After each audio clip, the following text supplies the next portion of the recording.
Trials come, my devotional life is richer. When temptations arise, I come to God for strength divine. There are moments when I forget my God. It is when life seems to be okay. Lord, I need you more today, when my life is fine and great, when everything is going my way. In times I let go of your hand, when pride sits in my heart, when self becomes the center, that's when I need you most.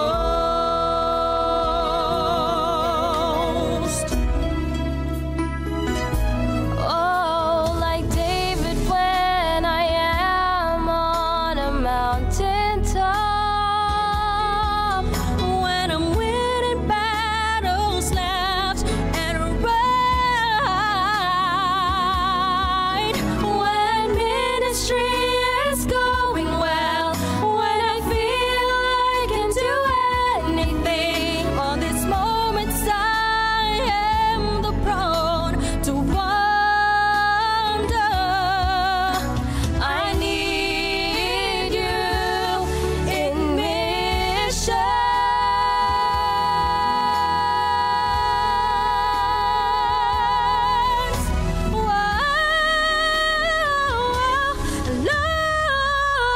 Lord, I need you more today, when my life is fine and great, when everything is going my way.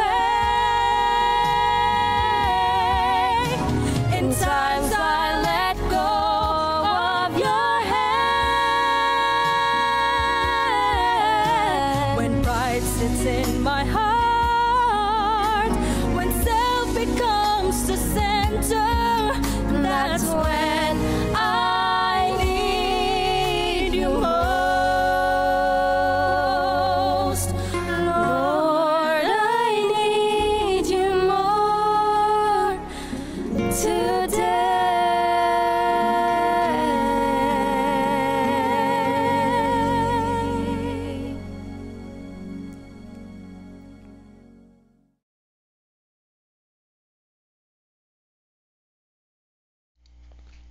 Amen. God first morning po mga kapatid.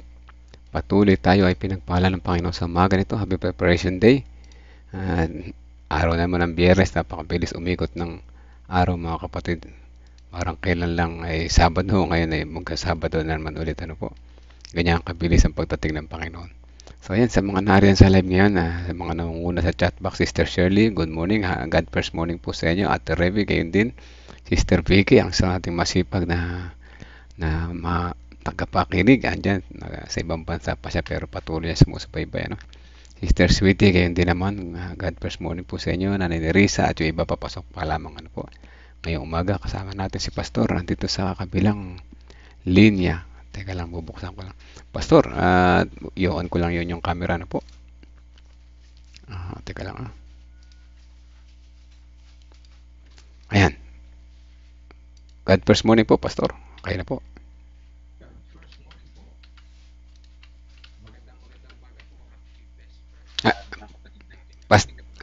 Pastor, sandali.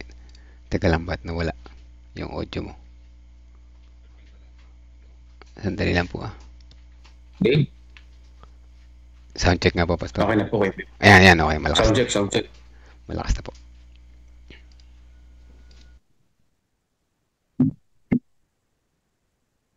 Okay na, 5 minutes.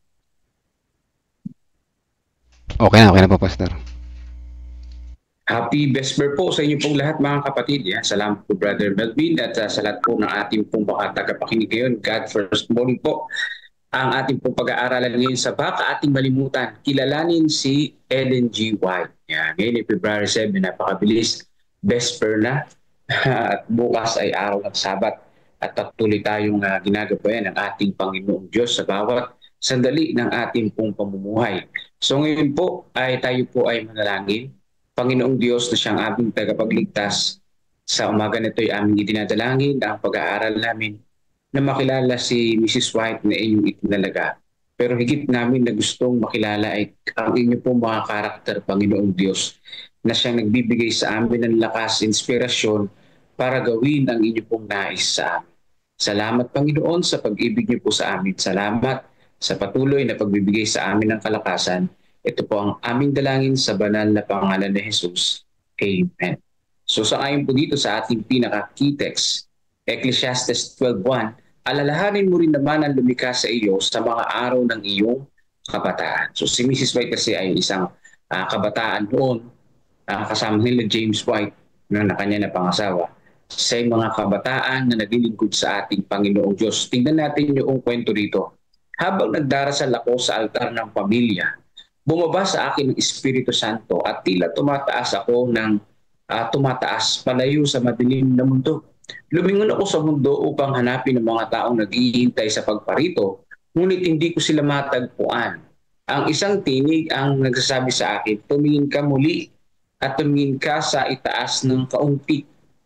Dito ay tinas ko ang aking mga mata at nakita ko ang isang matuwid at makitid na landas na inilagay sa itaas ng mundo. Sa landas na ito, ang mga taong naghihintay sa pagparito ay naglalakbay patungo sa lungsod na nasa pinakadulong bahagi ng landas.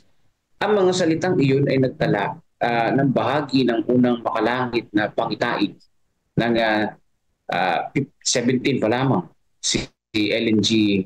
Harmon noong December 1844. So, ibig sabihin yun, nakikita natin sa mga writings niya, sa Story of Redemption, sa mga iba niyang writings na Signs of the Times, na yung mga mananampalataya na umaakit sa makipot na landas, sa isang madilim, may daladalang kandila, daladalang ilawan, ay unti-unting nahuhulog yung iba, kapag sila ay tumitingin sa dilim. Pero yung iba naman na nakakadiretso ng lakad ay nakapokus lang dun sa liwanag na kanilang sinusundan. So ito yung mga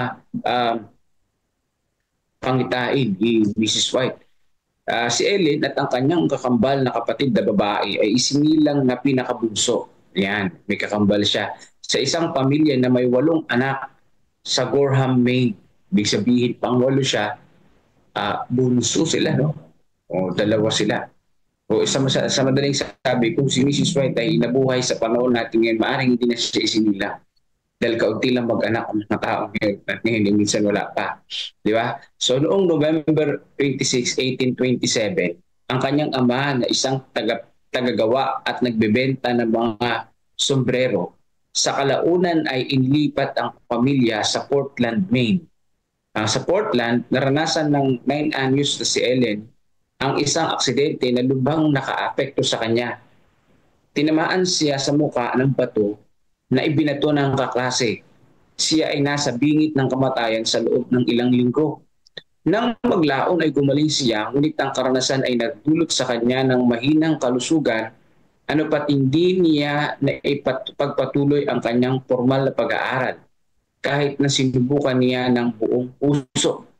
Ang mahinang kalusugan ay patuloy na naging salot sa kanya sa halos buong buhay niya. Gayunpaman, ang kanyang kawalan ng kakayahan na pumasok sa paaralan ay hindi nagpahinto sa kanyang formal na edukasyon. So si Mrs. White wala naging formal na edukasyon, ano? Hindi nahirapan siya mag-aral. Ang kanyang mga balangkas ng talambuhay ay sumasalamin sa isang kabataang babae na may kaparehong mapanuring pag-iisip na sensitibong likas. Ang laki ng kanyang personal na aklatan sa oras ng kanyang kamatayan ay nagpapahiwatig na siya ay mahusay na nagbabasa ng iba't ibang mga paksa. O si Mrs. White ay mahilig magbasa, mga kapatid. So minsan na pagkakabalan siya nagpa-plagiarize sa kanyang mga sulat, pero siya po ay mahilig magbasa. At sa panahon nun, wala pa namang patas ng plagiarism noon, mga kapatid. So sa panahon lang naman natin yan, nausok yung plagiarism. Siya ay mahilig magbasa, at the same time, siya ay talagang ginagabayan ng ating Panginoong Diyos sa pagsusulat niya. Lalo na pag may kinalaman tungkol sa mensahe ng ating Panginoong Diyos. Ang kanyang kaaya-ayang likas ay lumilitaw hindi lamang sa kanyang relasyon sa ibang tao, kundi pati na rin sa Diyos. Sa katunayan, kahit na ang isang kaswal na pagbabasa ng kanyang sariling talambuhay ay humahantong sa konklusyon na siya ay seryoso tungkol sa relihiyon. Mula pa sa kanyang mga pinakaunang alaala, ang pag-iisip na maaring bumalik si Jesus sa loob ng ilang taon ay nagdulot ng takot sa batang si Ellen. Una niyang nalaman ang aral na iyon sa edad na 8. Nang papunta siya sa paaralan ay nakapulot siya ng kapirasong papel na nagpapahiwatig na si Jesus ay maaring dumating sa loob ng ilang taon. Pero mo 1800, no? Na may nangangaral na si Jesus ay darating na ikalawa. Pero sa Bible, siyempre, noong panahon ng mga apostol, ipinapangaral na darating si Jesus Christ. Nagdulot sa kanya ng takot. Bakit kaya? Sabi dito, ako ay lubang natakot. Ang isinulat niya, napakalalim ng impresyon nito sa aking isipan, na halos hindi ako makatulog ng ilang gabi at patuloy na nanalangin na maging handa sa pagparito ni Kristo. Yun ang pinaka-the best na panalangin, mga kapatid. Maging handa tayo sa pagdating ng ating pong Panginoon. Ang kanyang unang karanasan ay tumutulong sa atin na makita ang katotohanan ng ilang bagay na ating kinatatakutan ay maaaring maging pag-asa sa ating buhay, lalo na kapag mas naunawaan natin ang katangian ng Diyos. And we're constantly looking for... Yun yung pinakamaliit na conclusion. So yung pinakamaliit na conclusion, mga kapatid, gamit ng Ecclesiastes 12:1, alalahanin mo rin naman ang lumikha sa iyo sa mga araw ng kabataan. So dito si Mrs. White, si Ellen Harmon, ay inalala niya ang Panginoon na siya'y palaging nananalangin na maihanda siya sa ikalawang pagparito ng ating Panginoon. Mula noong 1800, mga kapatid ko, hanggang sa kapanahunan natin na 2024, napakahabang panahon na ang nakalipas. Wala siyang formal na pag-aaral, pero marami siyang mga aklat na isinulat. Nagpapatunay na hindi yun sa kanyang sarili, kundi yun ay guided ng banal na espiritu. Hindi mo kaya makapagsulat ng mga aklat nang wala kang formal na pag-aaral. Yun nga nagmamasteral Yun nga yung kumukuha ng PhD. Napakahirap gumawa ng libro. Ang isa, yung thesis, hirap na hirap yung pa kaya yung yung libong aklat na maisulat na hindi ka naman nakamaster o hindi ka naman nag-PhD, pero nakasulat ka ng napakaraming mga aklat. Paano mangyayari yun? Kung hindi ka tutulungan ng Panginoon, ay hindi mangyayari yun, mga kapatid. No? Hindi mangyayari yun. So makikita natin dito na ang buhay natin, bagamat walang kapag-apag-asa, bagamat di natin kaya, kung tayo ay magpapasakop sa Panginoong Diyos, o ang Diyos ang gagawa sa ating buhay, na magagawa natin ang mga imposibleng bagay na hindi kayang gawin ng mga tao, pero hindi natin kayang gawin, pero kaya ng Diyos na i-guide tayo para magawa natin. Yan po mga kapatid ang masasabi ko dyan. No? Yung kanyang karanasan tumutulong sa atin na makita ang katotohanan ng ilang bagay na ating kinatatakutan ay maaaring maging pag-asa sa ating buhay. So yun, kinakatakutan ni Mrs. White, yung ikalawang pagdating ni Jesus, pero nagbigay sa kanya ng pag-asa. Kaya ang tanong ngayong umaga, ano ang ating kinatatakutan? Nawa ay magbigay pag-asa ito sa atin. So katulad niya, ako'y natatakot din noon dati na darating nga si Jesus. Paano na mangyayari? Hanggang sa maunawaan ko na ang pagdating pala ni Jesus hindi nakakatakot. Dahil sa pagdating niya, no, isang pag-asa, isang malaking pagbabago ang mangyayari sa bawat isa sa atin. Ito'y pagliligtas ng ating Panginoon. Hindi ko pa alam kung hanggang saan ang ating sanlibutan. Ngayon ay 2024. Maaring umabot sa 2,100 ang sanlibutan natin. Wala nakakaalam, di ba? 2,100. Maaring wala nang buhay sa atin noon. Pero isa lang yung kasi si Mrs. White noon, 1800, di ba? So, year 2000, year 1950s, wala na siya. Wala na siya. Patay na siya, di ba? O yung 1800 na yun, naubos niya na yun. Hanggang magkaroon 1901, 1902, 1905, sobrang tandaan niya na yun. Mga kapatid, matanda na siya. Year 2000, year 1990, wala na siya, mga kapatid. So sa atin, panahon ngayon, malakas tayo. Year 2025. Year 2025, mga kapatid, malakas pa tayo ngayon. Pero di natin alam, 2,100. Kasama na tayo sa story. Kung ano yung ginawa natin. Kasi mga maaari, wala na tayo sa sanlibutan na ito. Ganun pa man, ang pinaka-the best na ating gagawin habang tayo ay kabataan, habang malakas tayo, nakalalakad tayo, nakakarinig tayo, lagi nating alalahanin ang lumikha sa atin. Yun ay ang ating Panginoong Diyos na nagbigay sa atin ng buhay.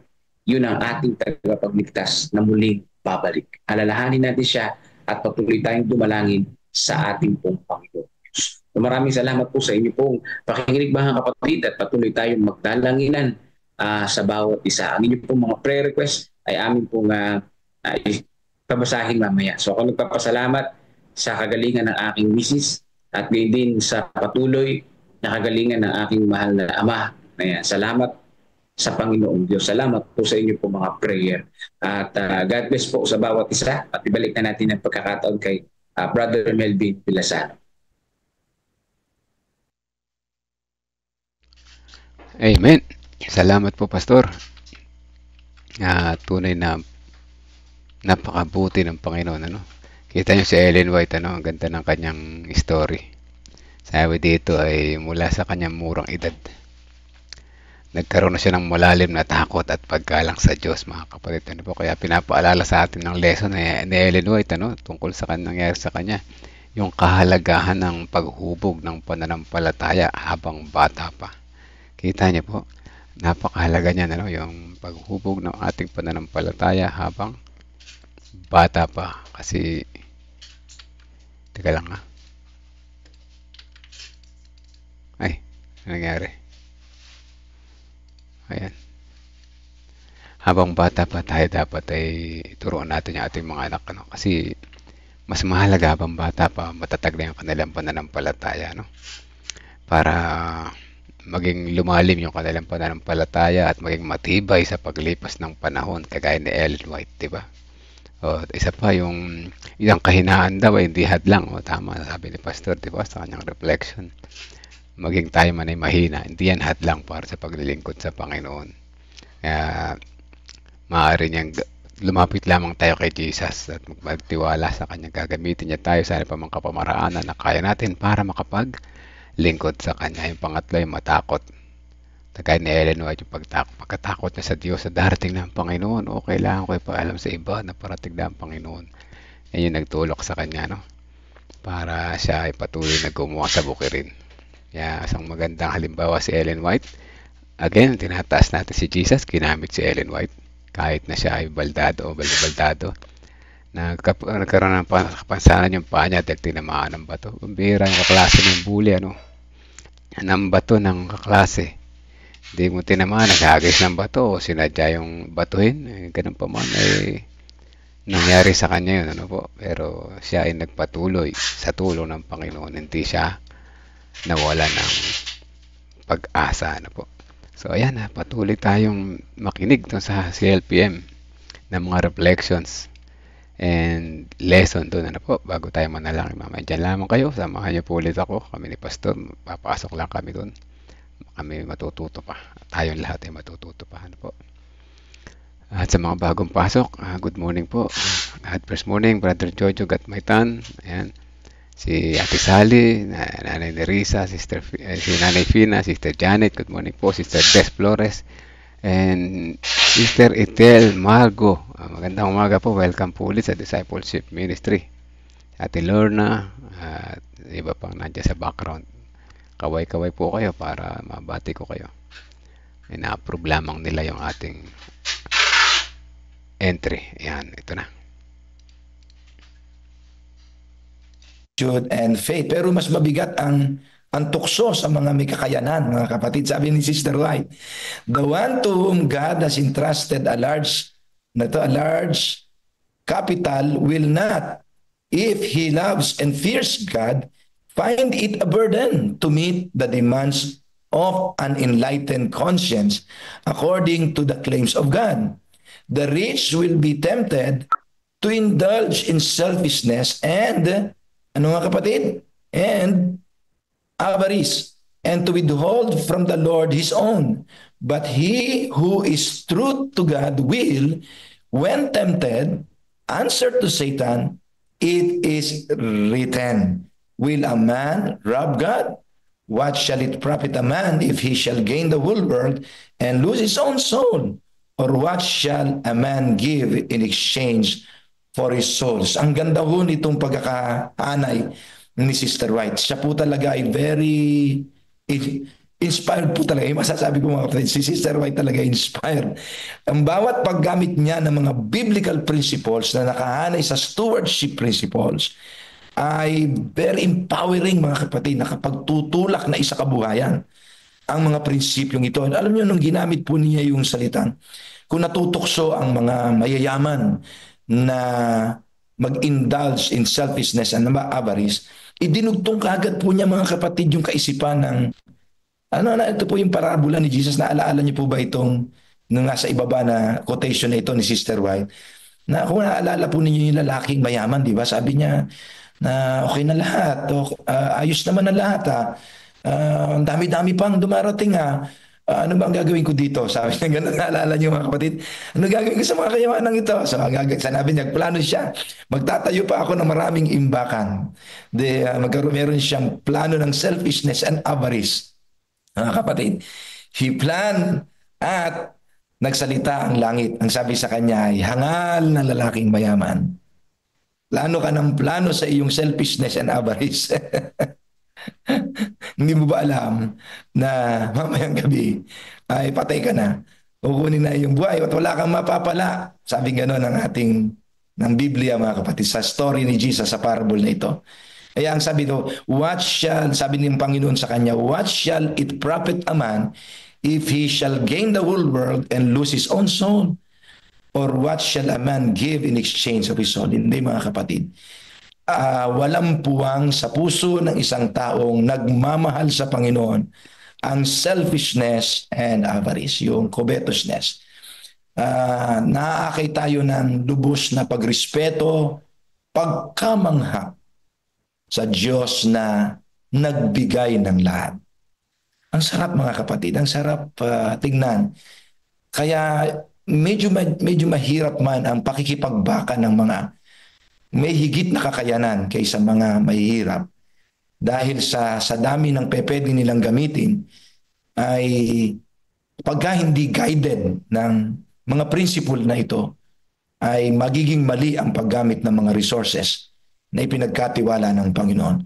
So with these principles mga kapatid, we are going back to the enlightenment na sinabi sa atin ng Panginoon na ang mga mga kasangkapang ito na kayamanan ay gagamitin natin para sa pagsamba sa Panginoon, hindi siya magiging object of worship. Hindi siya magiging object ng ating paglilingkod. Sa halip, gamitin natin ito na object para paglingkuran ng Panginoon at sambahin ang nagbigay ng lahat ng mga bagay sa atin. So mga kapatid, this is our reflection yesterday. Alam ko meron mas maganda pa kayong pwedeng mai-reflect o experience, mga commitments na nabuo ninyo. Pwede po ninyo itong i-share. Pwede nyo kayong mag-type na ngayon. Yung enlightenment na nakuha ninyo, yung na-review ninyo na mga principles na nakaraan. So ito mga kapatid ay pwede sa mahirap, pwede sa mayaman. This is a beautiful system, biblical, na makikita natin sa Biblia. So I encourage everyone to share your experience or reflections on this part. God bless you. Put God first and you will never be last. Ayun, salamat Pastor. At sabi din ni kapatid na Moses Canlas, may reflection ang Kaba ng Tipan o Ark of Covenant, ang siyang armor ng bayan ng Diyos sa panahon ng lumang tipan. At ngayon, ang COP naman, ang pagtatagumpay sa pagtatapos ng gawain at pagtatagumpay sa ating pong mithiin na everlasting life. Thanks po. Happy God First Morning po sa lahat. Ayun, salamat kaibigang Moses Canlas sa iyong napakagandang reflection. Thank you din po Pastor Jerry sa iyong reflection sa umagang ito. Mayroon pa po ba na isa o dalawang magbigay ng kanilang reflection sa ating pong napag-aralan bago natin mapakinggan ang ating pong speaker ngayon? Ay walang iba kundi si Pastor Dan Harapa. Siya ang ating pong speaker ngayong umagang ito, kaibigan. Pagkatapos niyan ay dadako tayo mamaya sa ating pong Harvest 2025 prayer commitment. Magkaroon ho tayo ng silent prayer and then united prayer. Nandyan kaya si Pastor Joel Ramirez? Kung nandyan ay pwede po ba kayo Pastor Joel Ramirez sa adoration at saka confession?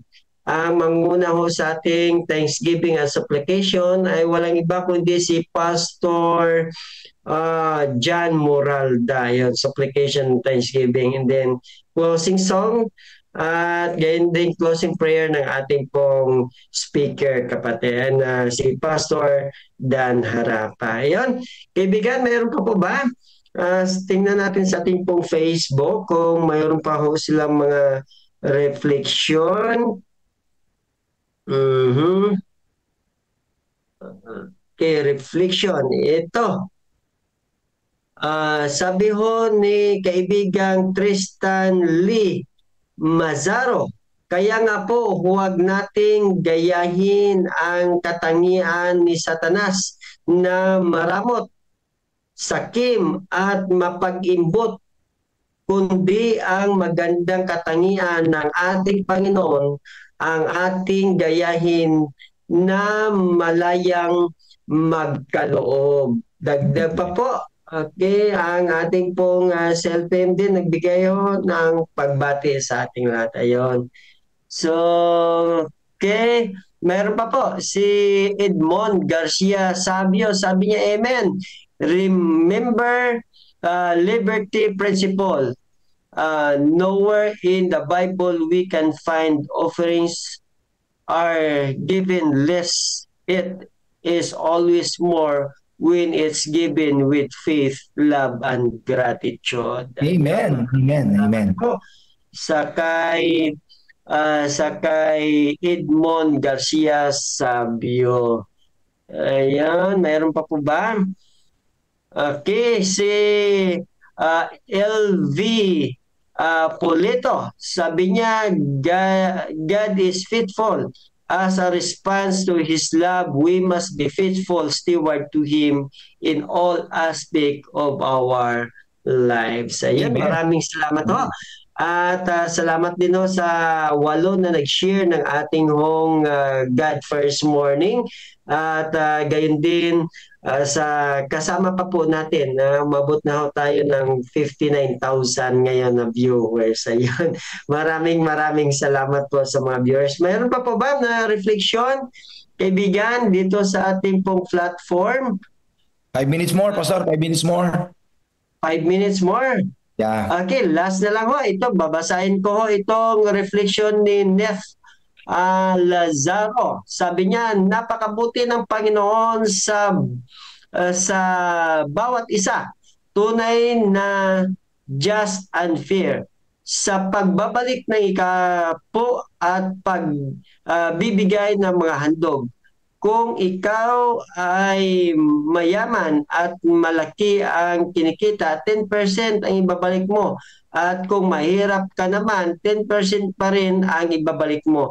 Ibig sabihin, pantay at patas ang Panginoon. Mayaman o mahirap ka man, pariho lang kay na nasa 10% ng iyong mga kita kung sa hindi naman pagbabalik at sana yan. Pagbibigay. Okay, nawala ako. At pagbibigay, pareho rin na darating ang temptation ng pagiging ganid at selfish. Kaya po, tunay na ang karakter ang hinihingi sa bawat isa sa atin. Ang ating pag-ibig sa Kanya ang siyang huhubog sa mabuting pananampalataya. Amen. Praise the Lord. Salamat ho. Praise the Lord. Praise the Lord ho. So ngayon ho, ay dadako na ho tayo sa ating pong mensahe na pangungunahan ho sa atin ni Pastor Dan Harapa. Pastor Dan? Hindi po. Ang video muna tayo, Pastor. God first video. Ay, video po muna tayo pala. Okay, salamat po. Video po muna tayo.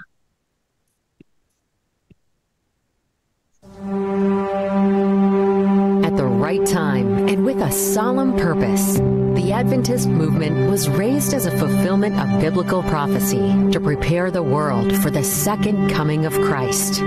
Its divine mission is to proclaim the everlasting gospel to every nation, tribe, tongue, and people, telling them to fear God and give glory to Him because the hour of His judgment has come. All who dwell on the earth should also be invited to worship God as the creator of heaven and earth, the sea and springs of water.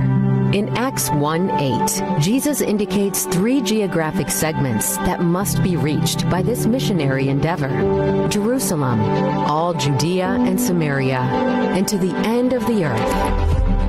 Since the beginning, the Church's pioneers understood that this enormous task could not be accomplished by one individual or by fragmented and disconnected church unities. They knew that the only way to achieve this objective was by emulating the Apostolic Church, being and working with one accord, and having all things in common. So, to reach every nation, tribe, tongue, and people, they organized the remnant of the Advent movement as the Seventh-day Adventist Church, where missionary strategies are decided not by one mind, but collectively through committees. Its members are elected by the whole body, and all resources, the tithes and offerings, are gathered in one place and distributed equitably, following collective decisions and strategies according to the biblical storehouse principle. This unified effort is crucial to the accomplishment of this end-time commission to illuminate the whole world with the everlasting gospel before Jesus comes. And how are our offerings distributed so that every nation, tribe, tongue, and people can be invited to fear God and worship Him as Creator? In 2002, the World Church suggested the combined offering plan, which is already adopted by 12 administrative regions or world fields.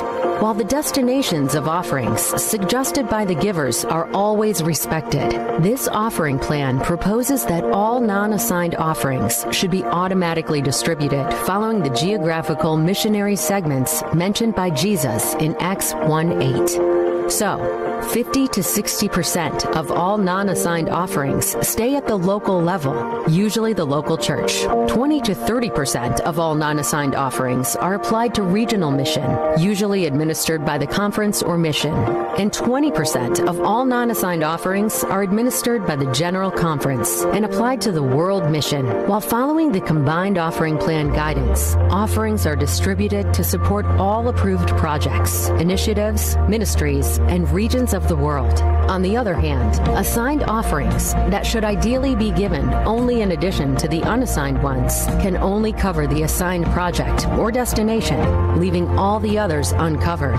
According to this distribution plan, church members are invited to worship God by regularly bringing Him their promise, which is their regular and systematic offering given after the tithe. Promise is a regular offering because it is given after every income or increase. It is systematic because it is given under a proportional system, a previously decided or vowed percentage of every income. Promise offering is given not just when there is a call or a need, but every time members recognize that they were blessed by the Lord with an income. They give as an act of worship and not as a donation, not to be blessed, but as a grateful response to the blessing. As important as it is, the tithe is a very restricted fund because it can be used only according to God's specific guidance in the Bible and the spirit of prophecy. So tithe funds can only cover a limited part of the missionary's expenses. Offerings, on the other hand, are an unrestricted fund and can cover all kinds of missionary needs. This distribution system of offerings, resembling the tithe distribution system, is based on mutual submission and mutual trust. It will allow our missionary work to receive an uninterrupted flow of resources that will be regulated by God Himself as He keeps blessing His people financially. By giving promise, non-assigned regular and systematic offerings, or by distributing your offering according to the pattern suggested by the combined offering plan, you are providing the necessary leverage that will bring the everlasting gospel to every nation, tribe, tongue, and people. And this gospel of the kingdom will be preached in all the world as a witness to all the nations, and then the end will come.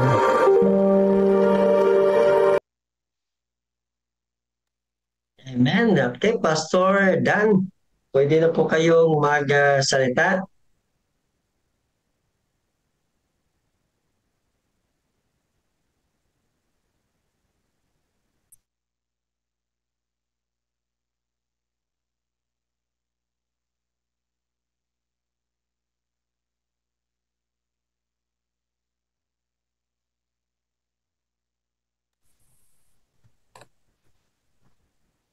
Yan, good morning po. Naririnig lang po ba yung aking boses? Naririnig lang po. Ayo po. Sige po. Magandang umaga po sa atin pong lahat. Purihin po ang Panginoon dahil po sa umagang ito ay nakagising po tayo. At happy God first morning po sa atin pong lahat, mga kapatid. At sa lahat po ng atin pong worship tuwing umaga, kung saan man kayo naroon ngayon, kung kayo po nasa tahanan, nasa kusina o kung saan man, ay happy God first.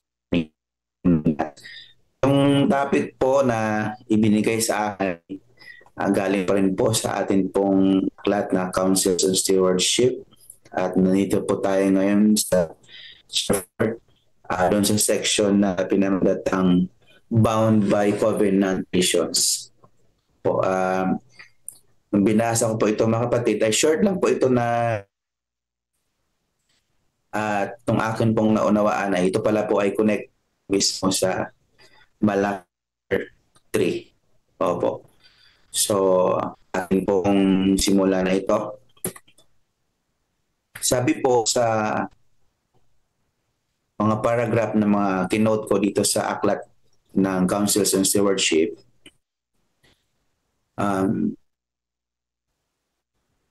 The great work of warning the world, those who have the truth at heart are identified through the truth will act their assigned part.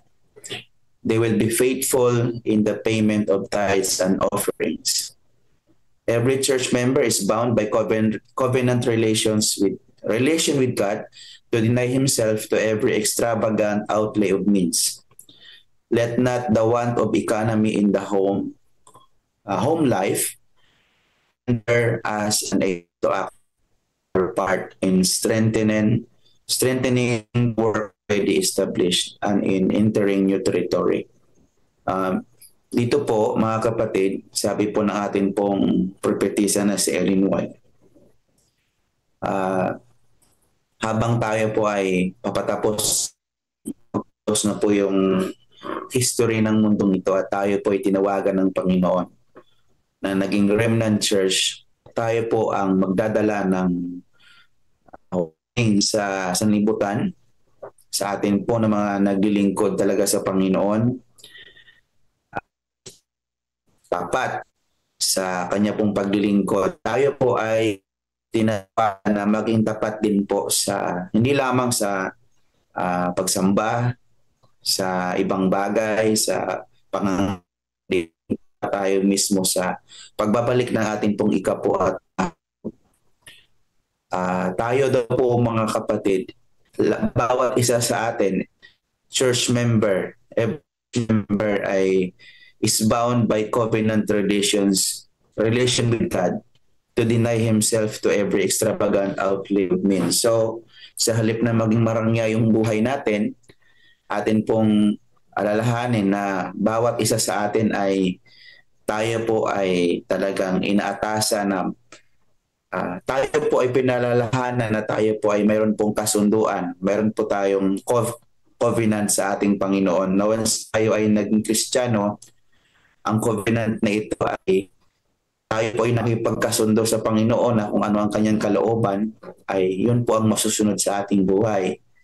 At isa po sa kalooban niya ay magbalik po ng nararapat po sa kanya sa magitan po ng pagbabalik ng ating pong ikapo at mga handog. At hindi po natin hayaan na sa ating pong marangyang pamumuhay ay nakalimutan na natin na tulungan po yung gawain ng Panginoon. So, dapat i-balance lang po natin ang ating pong mga sa ating pamumuhay. Sabi pa niya, God's plan regarding tithes and offerings is definitely stated in the 3rd chapter of Malachi. God calls upon his human agents to be true to the contract he has made with them. Bring ye all the tithes into the storehouse, he says, that there may be meat in mine house. So, matagal na po na plano ng Diyos na ang atin pong mga ikapo at handog ay kailangan po nating ibalik sa Kanya kung anong nararapat sa Kanya. Yung tithes po ay talagang porsyento po. Alam na natin yung porsyento. Kaya 10% lang ang Kanya pong hinihingi sa bawat income natin, sa bawat increase. Pero kapag offering po talaga, dito po nagkakasukatan. Kasi wala pong porsyentong ibinigay. Kaya ang pagbibigay ng handog ay talagang galing ito talaga sa puso. Atin pong masagad, maakuha po yung pinaka-ultimate goal ng combined offering plan, which is 10% or more, ay napakaganda. Kung hindi man natin kaya sa ngayon ay simulan po natin sa ilang porsyento. 2%, 3%, 5%, 7% hanggang darating po tayo sa 10. Opo, tunay nga po na kapag may present ang combined offering, marami po sa mga kapatang resistant pa dahil mga bagay na ito ay marahil nakakapanibago at nakakasubok ng pananampalataya. Pero ang hamon sa atin ng Panginoon ay atin pong ibigay ang nararapat sa Kanya. Since na ito po mga kapatid ay connect doon sa Malakay, sabi niya ay God's plan regarding tithes and offering is definitely stated in the 3rd chapter of Malakay. Meron pong mga 7 prinsipyo ng pagiging katiwala sa Malakay na gusto ko pong i-share sa inyo. Ito po ay akin pong inadapt doon sa presentation ng akin pong senior pastor dati na si Pastor Nicky De Vera. Opo. 7 stewardship principles in Malakay chapter 3. Opo, kung ready na kayo, atin pong isa-isahin ito.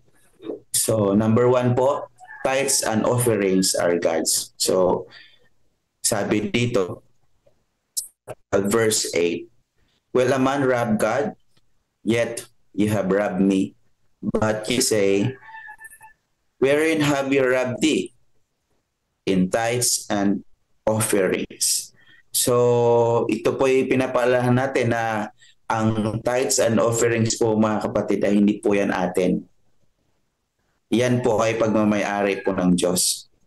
Alam natin na yan po ay malaking may tutulong sa gawain.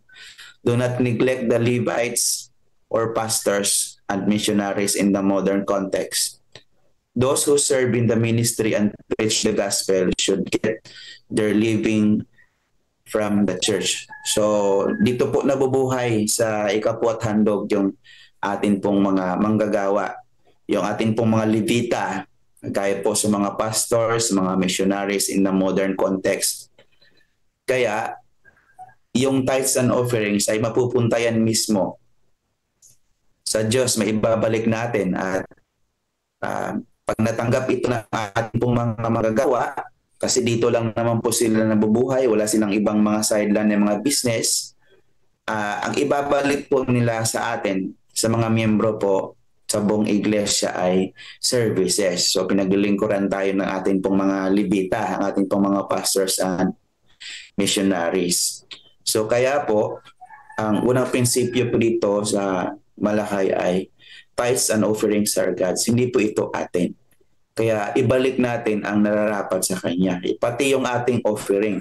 Minsan po kasi tithes lang ang binibigay natin, hindi tayo nagbibigay ng offering. So parang atin pong dinukot galing sa Diyos ang para sa Kanya. At yung siyang, masakit po yung word na ninakawan. So dito, tithes and offerings are God's. 2 po na principle Malakay. Curse is inevitable if tithes and offerings are withheld. So mayroon pong sumpa mga kapatid kapag mayroon pong sumpa kapag atin pong hinord yung atin pong ikapo at mga handog. Kaya sabi po sa Malakay chapter 3 verse 9, you are cursed with a curse, for you have robbed me, even this whole nation. So alalahanin natin kapag i-withhold natin yung ating pong ikapo at handog ay meron pong sumpa. Ang Diyos po ang nagsasabi. Tithes and offerings are sacred portions that should not be held back at any time. So kailangan kung ano ang para sa Diyos ay ibalik natin ng para sa Diyos, yung ating ikapo. At yung ating handog ay ibalik din natin sa Kanya ng mas higit pa. Hoarding or using tithes and offerings not according to God's scheme will undeniably cause an unwanted setback to the whole household.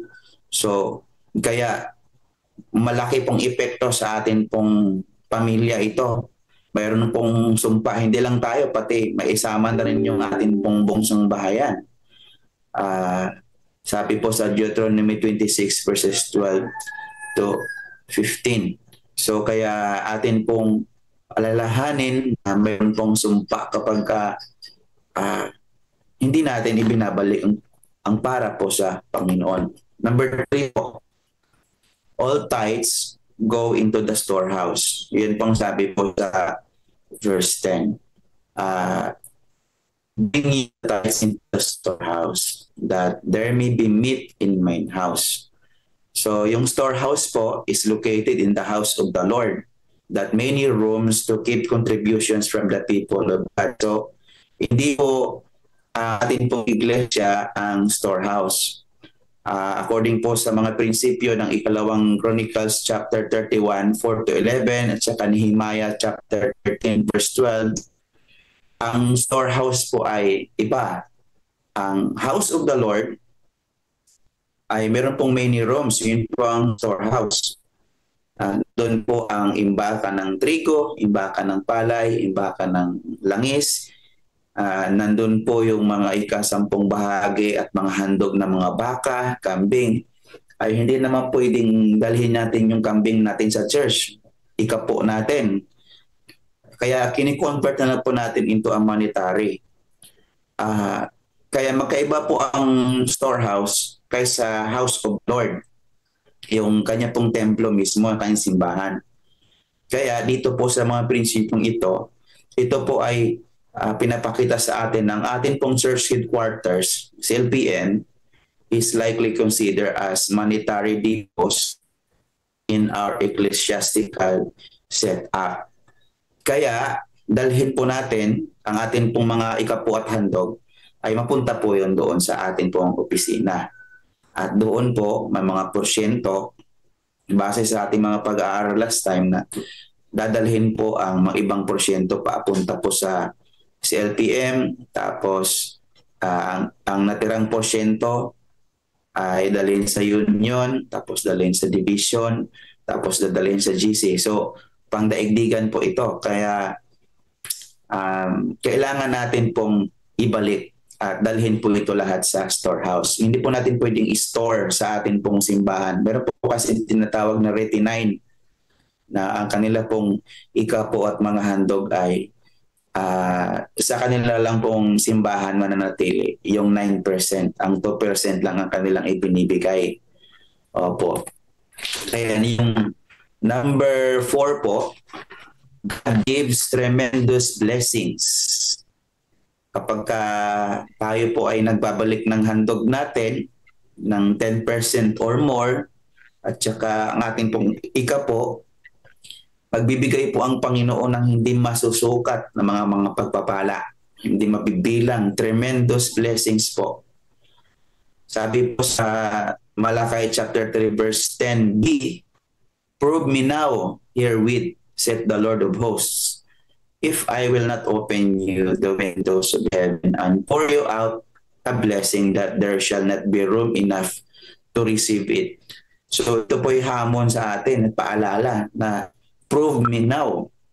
Magbibigay ang Panginoon ng tremendous blessings kung tayo po ay tapat sa pagbabalik sa Kanya ng ating pong mga handog at ang ating pong ikapo. God is the source of wealth and gives abundantly. Kaya pag ang Diyos ay hindi lang siya basta-bastang nagbibigay, nagsusustain ng Kanya pong ibinibigay sa atin and gives abundantly. Hindi po pawisik-wisik, kundi abundant. Dami po mga kapatid. He designed you to be His ambassador and forerunner, both in spiritual and secular affairs. Kaya po, tayo po ay tinawagan ng Diyos na maging ambassador. Tayo po ay naging katiwala niya. Siya po ang atin pong nagmamayari ng lahat ng mga bagay na atin pong hinahawakan. Sama po ang atin pong oras, ang atin pong mga talento, pinagkaloob sa atin, kasama po ang atin pong mga kayamanan, mga negosyo, baho, kasama po ang atin pong katawan, yun, napakalawak po ang stewardship, kasama po ang atin pong kapaligiran, bilang katiwala tayo. Ito po mga kapatid, kapag napamahalaan po natin ito ng gusto na ayon sa kalooban ng Diyos ay meron pong mga pagpapala na ibabalik ang Diyos sa atin. Sabi niya, "Prove me now herewith, saith the Lord, if I will not open the windows of heaven." Bubuksan niya po ang bintana ng langit at ibubuhos ang mga pagpapala na hindi po masukat. Tremendous blessings. Opo, napakaraming blessing yun. Yung kamay natin, maliit lang. Gaano na lang kaya kalaki ang kamay ng Panginoon? Isang dampot lang siguro. Hindi natin kayang tanggapin iyon. Kaya may pangako na magbibigay ang Panginoong tremendous blessings kung tayo po ay tapat po sa Kanya. Kaya ito po yung challenge po sa atin mga kapatid. na habang tumatagal ay papalago ng papalago ang atin pong paglilingkod. Number 5, chapter 3 verses 11a. Ikalima po, God protects property. So kapag tayo po ay tapat po na magbabalik sa Panginoon ng para sa Kanya, ng ating pong mga handog, 10% or more, hanggang ma-reach natin yon, pati ang ating pong ikapo. Sabi niya, I will rebuke the devourer of your sakes, for your sakes, and he shall not destroy the fruits of your ground. So, iingatan ng Diyos yung ating pong mga property. Iingatan ng Diyos yung ating pong mga ari-arian, yung ating negosyo. Iingatan ng Diyos yung ating pong mga opisina, ang ating pong mga pinagkatiwala ng Diyos sa atin. Naalala ko yung testimony ng isang member ko dati sa Campugo. Siya po ay nagmamay-ari po ng isang laboratory, medtech po siya. Ay tapat po ang kapatid na ito na nagbabalik na niya pong naiwanan po niya yung electric fan niya, mga kapatid. Nakalimutan niyang patayin niya. Yung electric fan niya hindi naman original. Yung medyo ang pagkabili niya ay medyo mura lang. Kaya po ang nangyari po, mga kapatid, ay umuwi siya ng hapon ng Biyernes, nakalimutan niya yung electric fan, nakaandar lang pala doon. Naiwanan niya na buong araw ng Sabado, nakaandar lang doon sa kanyang laboratory. Linggo, nakaandar pa rin yun, mga kapatid. Since na meron pong malaking danger doon dahil ang electric fan hindi naman original, tuloy-tuloy pong andar. Siyempre nakasagad po siguro mga number 3 po ang power na nakalagay. Nabalikan niya po, Lunes na po ng umaga. Pero napaka-amazing po, mga kapatid. God protects property. Hindi po nasunog ang electric fan. Nung hinawakan po niya, medyo mainit lang po, pero hindi po nag-overheat. Kaya, ingatan po ng Diyos yung ating pong mga property kapag tayo po, mga kapatid, ay nagbabalik ng tapat sa Kanya. Opo, God is the sustainer of wealth. Hindi siya nagbibigay, sinusunod niya, mga kapatid. Angels are dispatched to guard your possessions and keep you out of harm's way. So, kaya yung verses na ito na ang Diyos ay magpapadala ng mga anghel upang ingatan yung ating pong mga negosyo, ang ating pong mga pinagkatiwala ng Diyos sa atin, ang ating pong property. Mayroon po minsan, meron akong isang kapatid na hindi makapagsamba dahil nanganak yung kanyang aso. Tuloy yung aso niya ang naging hadlang doon sa kanyang pagsamba. Medyo mahirap po ang ganitong sitwasyon dahil mahalaga nga rin naman ang buhay. Pero atin po alalahanin na ang Diyos na po ang bahala. Tayo po ay maging tapat. Mag-asa po tayo at ang Diyos bahala na mag-ingat sa atin pong mga property. Kung tayo po ay tapat sa Diyos ay God prospers livelihood. 11 ito, chapter 3, verse 11b. Kapag tayo po ay tapat sa Panginoon, Kanya pong palalagin ang lahat ng ating pong mga negosyo, ang ating pong pinagkakitaan, mga trabaho. Sabi po, neither shall your vine cast her fruit before the time in the field, said the Lord of hosts. So, talagang payayabungin ng Panginoon para damihin niya ang inyong ani kapag tayo po ay nagtatapat sa Kanya. Hindi natin masukat yung Kanya pong mga karunungan sa ating pong pananim. Ang kaya natin ay magpunla. Pero ang nagpatubo ay siya. Ang nagdidilig, nagbibigay ng ulan ay siya. Nagbibigay ng hangin, nagbibigay ng init ay siya. So kaya, hindi natin control yun.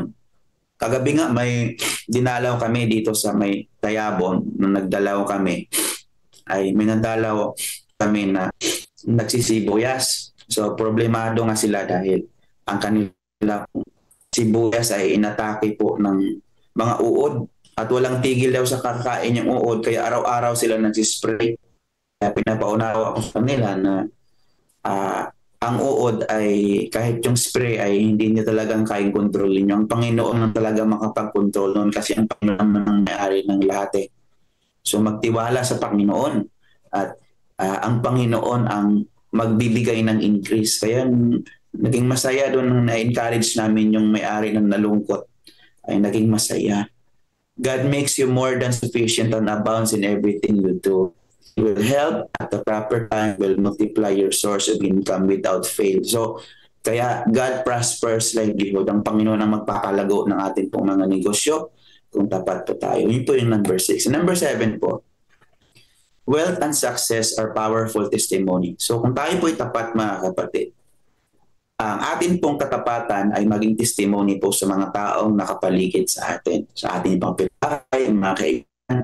Nasasabi nila na talagang gusto kong maging Zabadista, gusto kong maging SDA kasi talagang tapat yung kapatid na ito. Magtatak sila. Magtumasing lang yung magtatanong sa buhay na lifestyle natin. Ang buhay natin ay umangat. Yung una hindi medyo mababa lang, ngayon yung umangat, matindi ang pag-angat.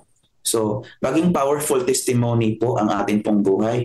Sabi po sa verse 12, and all nations shall call you blessed, for you shall be delightsome land, said the Lord of hosts. So, tatawagan tayo ng mga paligid natin, sa paligid natin, kapitbahay, mapalad talaga ang taong ito kasi tapat siya. The rich and the lender influence their subordinates. People will witness without a doubt that you serve a mighty God and they will respect you. Kaya, sa atin pong katapatan mga kapatid, ito po ay magdudulot ng magandang patutuo sa mga tao. Wealth and success are powerful testimony. Kung tayo po ay naging successful na sa buhay, gamitin natin ito upang makapagmensahe sa iba. Hindi yung nakalimot na tayo sa Panginoon, tayo ay Kanya pong pinagpapala. Ito pong picture mga kapatid na ito. Nung sa akin, bayang Sinilangan sa isla po ng Siquijor. Tagal na po akong nakabalik doon. 2008, 7 years pa ako hindi nakauwi. Mula po po ay nag-working student. Umalis po ako 2007, hindi na po ako nakabalik sa akin pong hometown. Nung hanggang ako po ay nakatapos na sa CPAC, sa Bacolod ng akin pong pag-aaral ng pagpapastor, napunta na po ako sa Luzon hanggang dito na nakapangsawa. So all in all, 16 years po ako hindi nakabalik.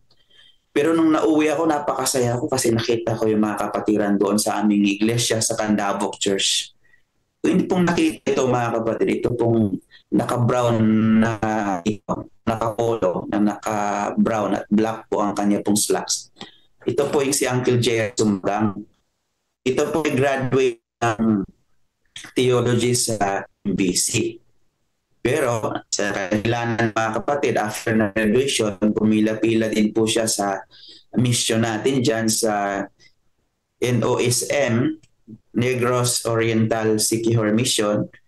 Dahil matagal po ang pilahan, matagal po siyang hindi po nakapasok as intern. Naisip po niya na hindi po siya magpapatuloy sa kanya pong pagpapastor. Pero alam niyo po mga kapatid, hindi siya nagpapatuloy, tapat pa rin po siya. Natinag yung kanyang paglilingkod. Nagsimula siya ngayon mag-business mga kapatid. Nag-business siya ngayon ng talyer. So nag-welding. Gumagawa sila ng kung ano-ano. Hanggang naisipang gumawa, mag-welding bumuo ng mga sidecar ng mga tricycle. Babay nag-boom mga kapatid. Pinagpapala ng Panginoon. So, ang nangyari, papalaki ng papalaki, abay gumawa na sila ngayon ng jeep. Yung buong jeep ginagawa na nila, abay nag-boom pa rin mga kapatid. Talagang papalaki na ng papalaki ang business. Dahil dito mga kapatid ay talagang tinitingala siya ng mga tao. Ang kanyang buhay naging powerful testimony sa katapatan. Gumawa siya ngayon mga kapatid ng barko. Siya po ang nagdisenyo ng kanya pong sariling barko. At hanggang natapos po ang kanyang barko, nadagdagan po ulit ng isa pang barko na nagbibiyahe po sa Dumaguete at Siquijor. Ito si Uncle Jerry Sumagang. So, talagang pinagpapala po ng Panginoon. Barko na po ang kanya pong malaking barko, ang kanya pong biyahe dyan. Libre pong lahat ng mga pastor pag sumakay. Pag dumalaw po sa aming isla, si Quijorto de Maguete, libre po pag sinabi pong pastor, walang bayad. Mayroong Delta dyan na fast craft na kapag mag-dock yung kanyang barko ay nabubunggo yung barko niya ng mga kapatid ng Delta. Anong ginawa niya? Binili niya pati yung Delta para wala ng bunggo doon sa kanyang barko. Kaya marami po siyang mga barko, mga kapatid. And lately, mayroon po siyang barko na naman na nagbibiyahe pa ng Iligan, secure to Iligan. So kapag ka-Adventist po pinag-uusapan, mga kapatid, saludo po yung mga tao doon sa amin kapag narinig yung Adventist kasi maalala nila si Jerry Sumagang. So napaka-tapat po. Mayaman po, mga kapatid, pinagpapala po ng Panginoon.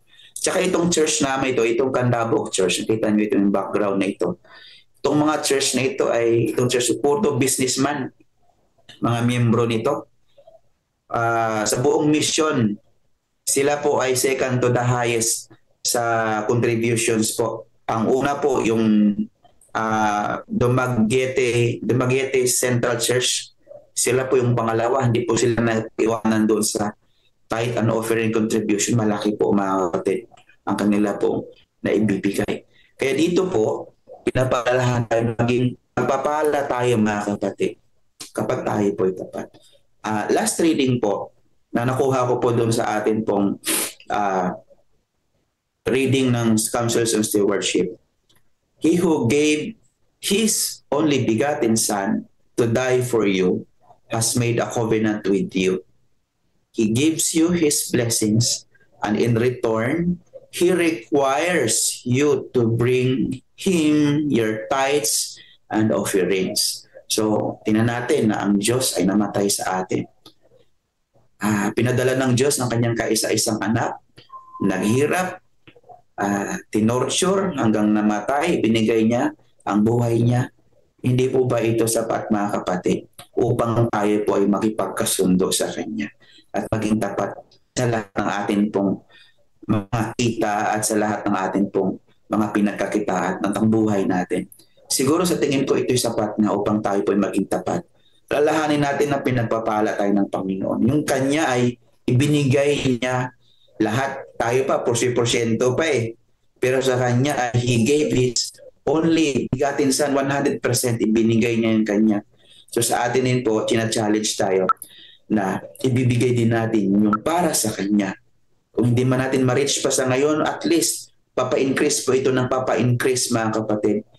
Ibibigay niya sa atin yung mga blessings. In return, He gives you His blessings, and in return, He requires you to bring Him your tithes and offerings. So, I hope and I pray po, mga kapatid, na bless po tayo sa umaga pong ito sa atin pong reading sa Counsels of Stewardship. Happy God First Morning po.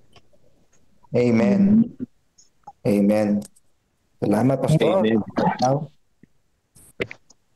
Salamat, Pastor Dan. Thank you po, Pastor. Thank you po. Pastor Noel, nakamute ka. Request ako. Ayun.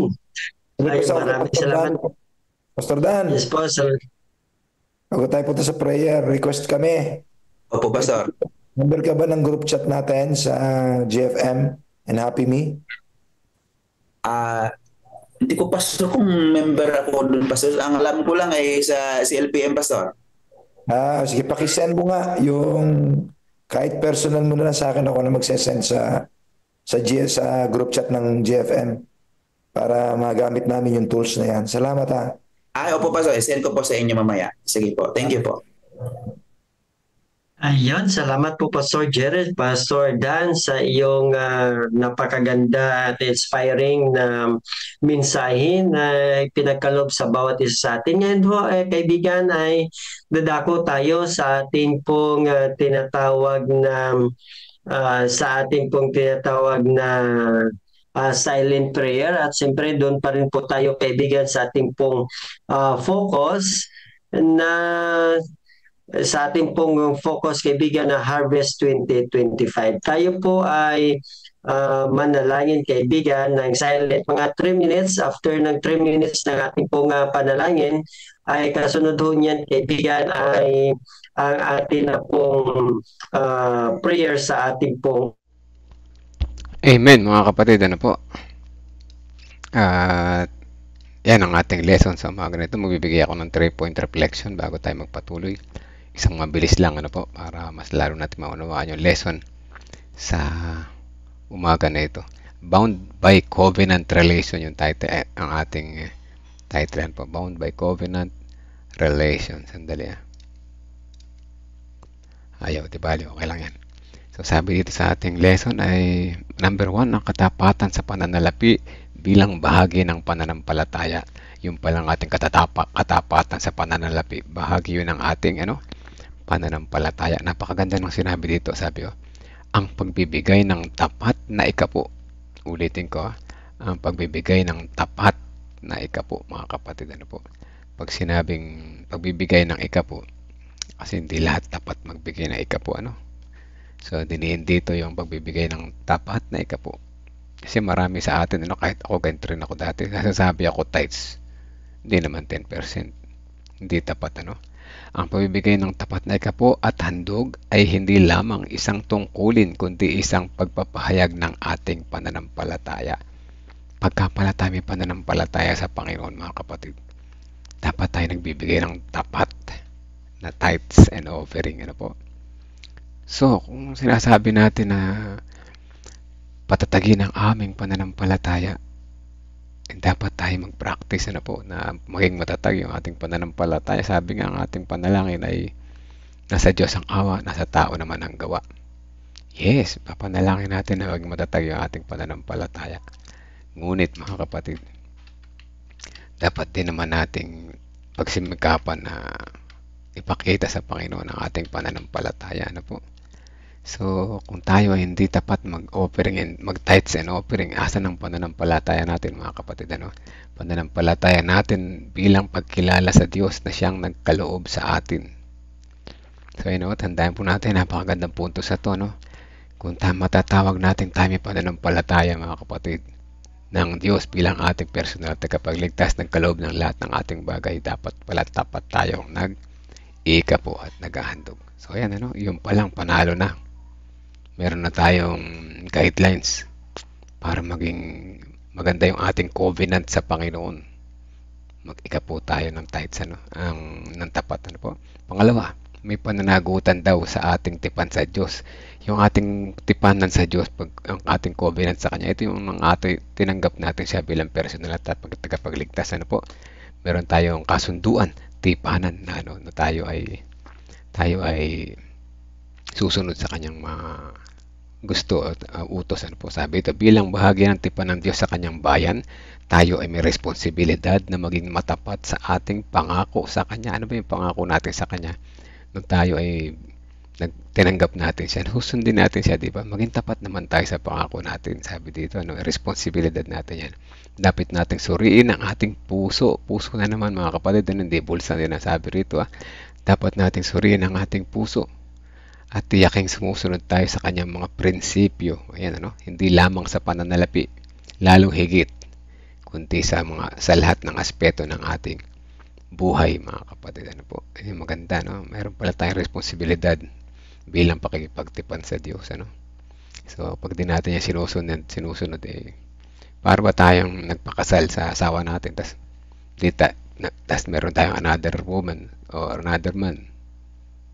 Paano tayo sumunod sa ating asawa na ikaw lamang ang aking iibigin, ikaw lamang, hanggat di mo nalalaman.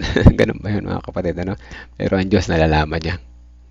Alam niya, kapag tayo ay hindi tapat sa Kanya. Pangatlo, pag-iwas sa pag-aaksaya at pagtulong sa gawain ng Diyos. Ayan, tayo kasi mga gastador. Pag-iwas daw. Ano yung mga ginagasta natin, yung ating oras, hindi pera, pag-iwas sa pag-aaksaya ng oras, mga kapatid, sa mga walang kabuluhang bagay dito sa lupa. Ang hindi wastong paggamit ng mga ating biyaya ay maaaring humadlang sa ating kakayahang suportahan ang gawain ng Panginoon. Yung ating kakayahan, talento, yung ating oras. Huwag nating sayangin. Gamitin natin yung talento natin sa gawain ng Panginoon. Huwag nating sayangin. Kaya naman, hinihikaya tayong maging maingat at masinop sa ating pananalapi upang mas makatulong sa pagpapalaganap ng Ebanghelyo, mga kapatid. Yan ang ating lesson, kabuuan ng lesson. Short but sweet. Anyway, salamat sa chinir ni Pastor Dan. Maganda yung mga puntos na kanya sinabi. So, ayan tunay po na katapatan, sagot sa maayos na buhay sa pananampalataya. Sabi natin, yes naman. Masarap maging tapat, masaya, Masaya tayo pagkatapat tayo sa kahit sino pa man tao, lalo na sa Diyos, Masarap mabuhay, maayos, magiging buhay pagtapat. Points number 2 yan, maging tapat. God first morning po, Ate Bilen. Ayan, po niya si Ate Bilen sa atin. At meron pa ba sa taas?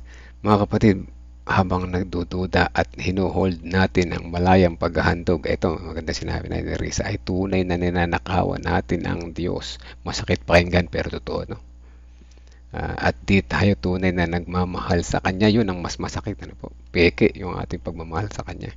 At sa ating kapwa, nakakahabag po ang katayuan natin sa pagiging Kristiyano at nagsasabing anak tayo ng Diyos. Kaya mga kapatid, ito'y suntok sa atin, pero dapat tayong magising. Kaya kung sino man sa atin dito ngayon, hindi tapat nag-iika po, lalo na ang sa ating madamot sa paghahandog, mga kapatid, isipin natin, gaano ba kabuti ang Panginoon sa atin? At ganito lang ang kaya ko ibalik sa Kanya. Ang isang makasariling puso, ganun lang ba, mga kapatid? Hindi pa huli pang mga panahon, mga kapatid. May pagkakataon pa. Dito pa tayo buhay pag gumigising sa bawat umaga. Tinatawag ng Panginoon sa bawat umaga sa devotional na ito upang palaging kumunag sa Kanya, mahubog at maging maayos. Nawa, mga kapatid, simulan natin na isuko natin ang tuluyan ng ating puso sa Kanya. Huwag kayong matakot. Hindi kayong mawawalan. Walang nagbigay sa Panginoon na naghirap, mga kapatid. Alam natin yan lahat. Subukan nyo. Kung baka kayo naghihirap ay dahil hindi kayo nagbibigay sa Panginoon ng tapat. Baka kayo naghihirap, baka ito ang kulang, mga kapatid. Kasi hindi ako kinulangan hindi ako nawalan, hindi ako naubusan. At maraming mga bayarin, pero lahat ito nasusuplayan ng Panginoon. Bakit? Dahil tapat ako sa Kanya, magtiwala ako sa Kanya na tutulungan niya ako. So yan ang ating lesson sa umaga na ito, maging tapat tayo, mga kapatid. Dahil ito ay ating pananampalataya. Hindi lamang basta nanalangin tayo na palakasin yung ating pananampalataya, kailangan natin gumawa, mga kapatid. So praise the Lord sa umaga nito. Salamat Pastor Dan. Tayo manalangin, mga kapatid, 10 to 15 seconds. Ibulong nyo na yun yung mga prayer request, mga pangalan, at sabay-sabay nating lalapit sa Panginoon, tsaka tayo ay mananalangin. Let us pray, mga kapatid. Samahan niyo po ako. 23 tayo ngayon.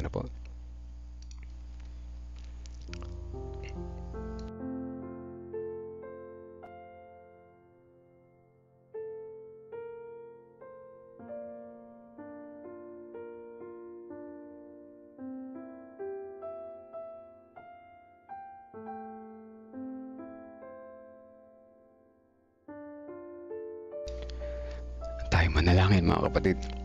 Amang banal na makapangyarihan sa lahat, maraming salamat po muli sa umaga na ito na muli nyo kaming ginising, tinawag, pinaalalahanan, at higit sa lahat pinagpala sa umaga na ito. Salamat sa pagkakataon na kami makarinig ng lesson na ito.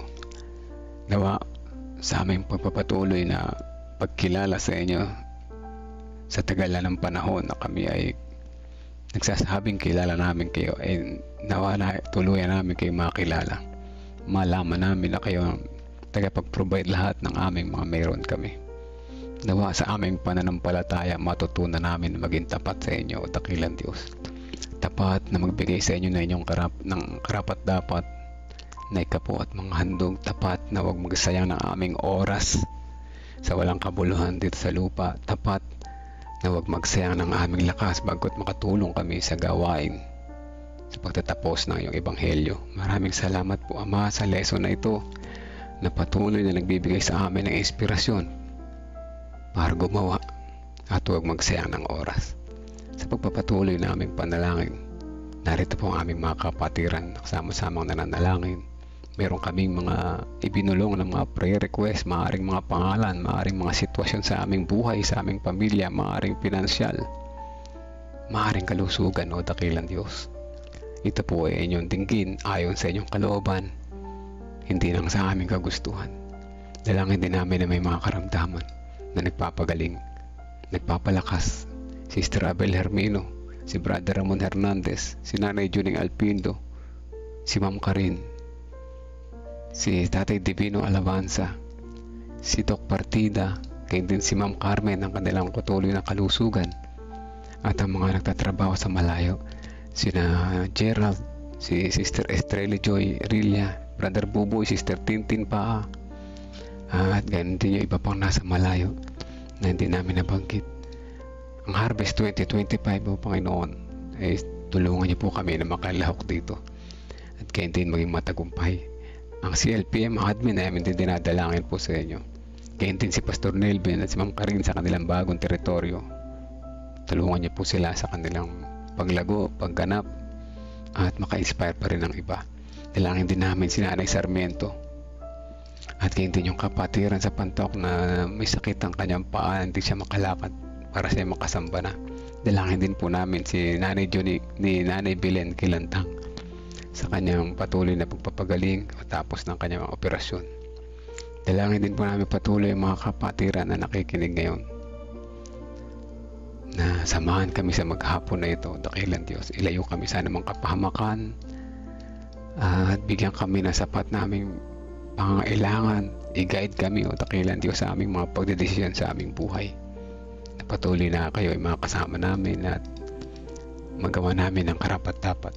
Ang sambayan ni Sister Shirley Rosacinto, ang sambayan ni Ate Revy kasama ng San Leonardo Church, kasama ng mga kapatiran, mga bagong binyagan, at ang kanilang mga pamilya, mga anak, mga manugang at mga apo. Ang sambayan ni Sister Vicky, magaman siya malayo sa kanilang bahay, ang kanilang trabaho, kanyang amo, naway at ang kanyang asawa, dalaman namin sa panalangin. Ang sambayan ni Sister Sweetie kasama ni Sister Hannah. Ang sambayan ni Nanay Nerissa kasama na yung kanyang apo, si Veronica, at iba pang kanyang mga apo.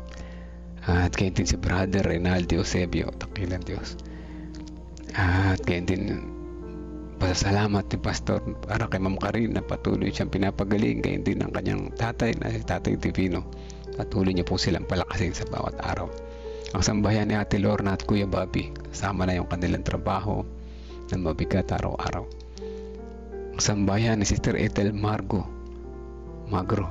kung saan man siya naroon, siya po ay inyong samahan. Siya rin naman na may mga kahilingan, niyo po itong dinggin ayon sa inyong kalooban.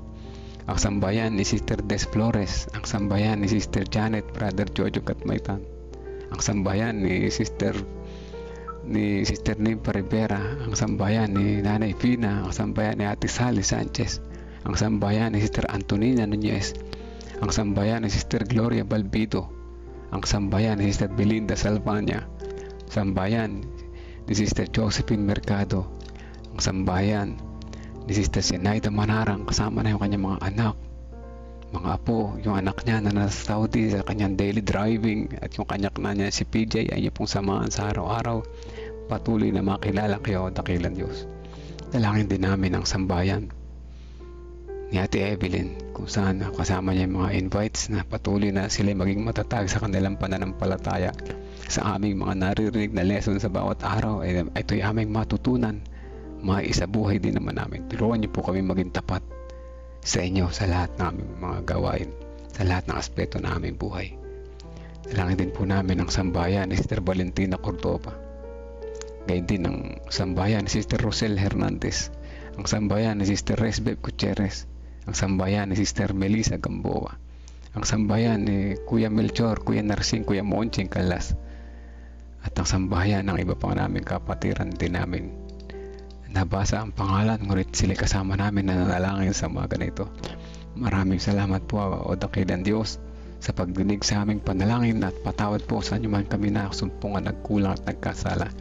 Ito pong lahat ay aming inihiling at pinasasalamatan. Alang-alang na lahat sa pangalan na Jesus namin tagapagligtas. Amen. Amen. Amen. Sakto lang, ano po.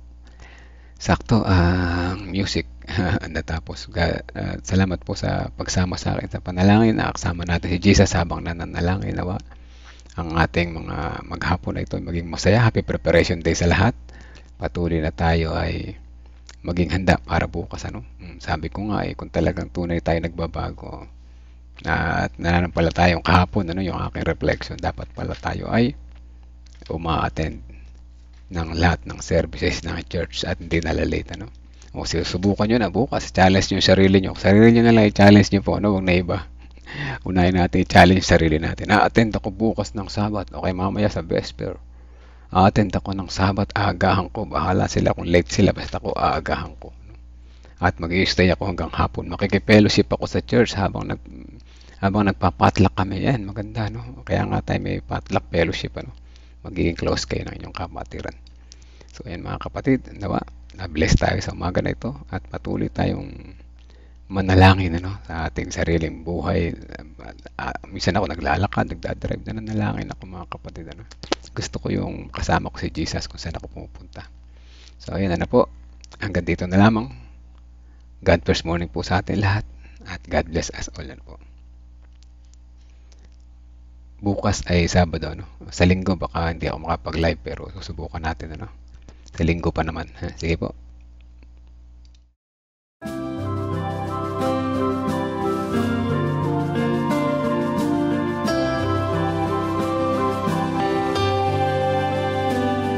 I hear the voice of Jesus calling. My answer is I will go. I see the need of people crying. My answer is I will go. I go to share the message of love. I go to share the blessed hope. But if I get discouraged, I call to Jesus' help.